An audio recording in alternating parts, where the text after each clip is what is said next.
Good evening. My name is Barbara Thompson, and I am recording the summary of my research findings for my final project in human sexuality for Colorado Christian University.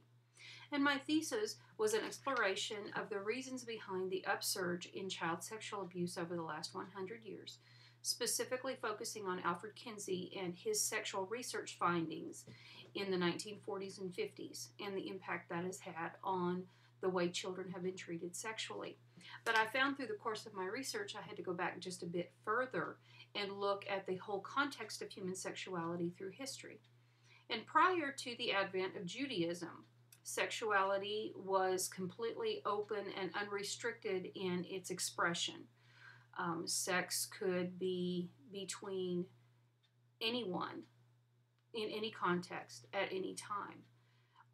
There were no moral restraints. It was couched solely in terms of the penetrator, the one who was the active partner, and the penetrated or the passive partner. Species, gender, age, nothing was a concern, just whether you were the active participant or the passive participant. But Judaism, and then by extension Christianity, created a moral framework where God set out certain parameters and boundaries that sexuality needed to be expressed in, that it would be between one man and one woman within the context of a lifelong marriage relationship, and that the procreation of children would then set up the family unit.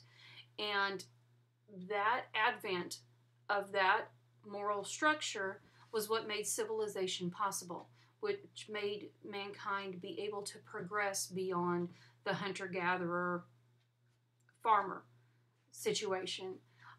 The energies that had been spent in wanton sexual expression were then channeled within this narrow boundary, and that gave a drive and an impetus to the building of civilizations.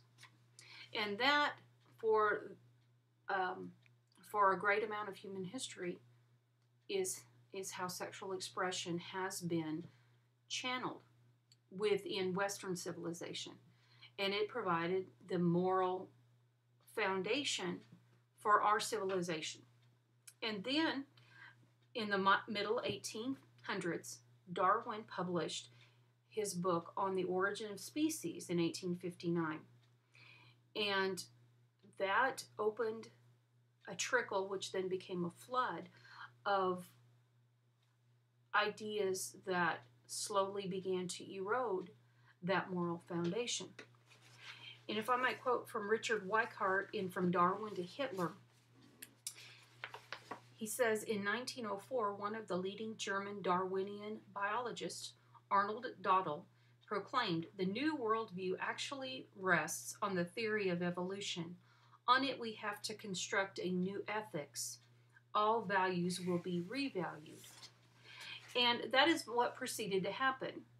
No longer would mankind look to God as the arbiter of moral values and ethical considerations, with his laws of protecting the weak, protecting the young, protecting women, elevating them to a higher status. Now, evolution would be looked at as the arbiter of morals, and whatever served the evolutionary necessity, that is, the progress of the human species, would then be looked at as the higher good, and whether it was a moral thing or not. And as this erosion in Western moral values began, then science began to be looked more and more as the moral framework from which civilization would draw its values. And into this point stepped Alfred Kinsey, who was a zoologist who specialized in studying gall wasps and their reproductive natures. And he managed to get himself into a position to be a sexologist and study human sexual behavior. And through faulty data and research, unethical research methods, in fact, one of the men who worked with him said, Finally, there were those who pointed to the real mistakes we had made, but sometimes did not allow for the fact that the male volume was really a progress report. Even where the statistics erred, the conclusions we drew from them were correct, which is a fundamental, unethical position in scientific research. People were coerced into giving sexual histories. Children were used without their consent, without parental consent or knowledge, in unethical ways. But it served as a way to further break down and desensitize society to to any sexual expression that a man or woman felt like they wanted to do.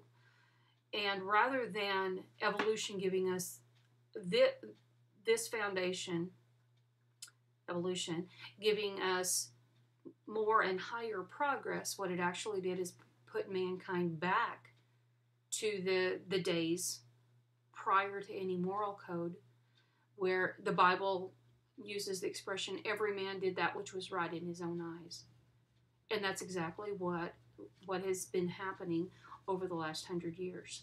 The moral code that God set up that restrained sexual expression and exploitation of children has been overturned.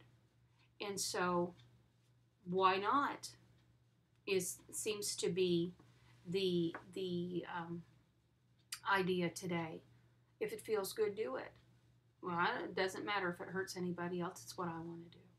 And I believe that is the true bedrock that has fallen out from under our feet and the reason why there's such an increase in child sexual abuse. Thank you.